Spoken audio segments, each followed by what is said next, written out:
अहमदाबाद में 4 season event and entertainment Rishabh jewellers RS group और Siddhivinayak event and holiday ने अहमदाबाद में एक साथ 4 स्थानों पर नवरात्रि 2025 का आयोजन किया है।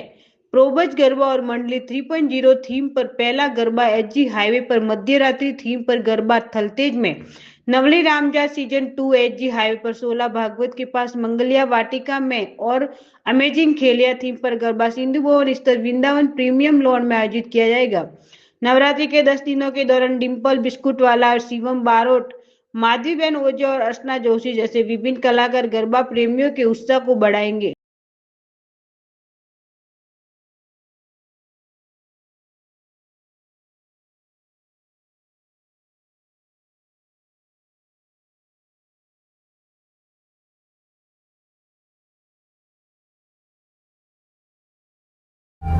નમસ્તે મિત્રો, મારું નામ ચિરાગ મહેતા, 4 સીઝન ઇવેન્ટ્સ નો ઓનર। આજે મધરાત્રિ તમે અહીંયા ઇવેન્ટ કરી રહ્યા છો, કેટલા સમયથી કરો છો અને આ વખતે શું નવું લાવી રહ્યા છો? અમે છેલ્લા 5 વર્ષથી અલગ અલગ જગ્યાએ નવરાત્રીનું આયોજન કરતા હોઈએ છીએ। આ અમારું 5મું વર્ષ છે। અમે હર વર્ષે એક નવરાત્રીનું આયોજન કરતા અમે આ વખતે 4 નવરાત્રીનું આયોજન કરીએ છીએ। મધરાત્રી ગરબા છે, પછી એક પ્રોબસ ગરબા એન્ડ મંડલી છે, પછી એક નવલી રમઝટ કરીને ગરબા ઇવેન્ટ છે, પછી એક માંગલિયા વાટિકામાં આપણે અમેઝિંગ ખેલે કરીને ગરબાનું આયોજન છે। આ રીતના વગેરે ગરબાનું આયોજન અમારા તરફથી હોય હર વર્ષે। આ વખતે કેવા પ્રકારના સિંગરો આવશે અને ક્રાઉડ કેપેસિટી કેટલું છે?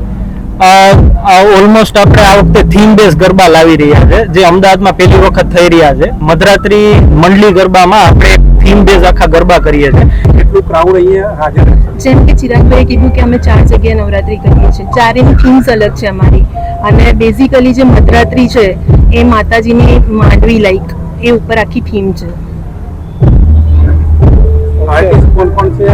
આર્ટિસ્ટ આવશે ડિમ્પલ બિસ્કિટવાલા છે, પછી શિવમ બારોટ છે, અર્ચના જોશી છે।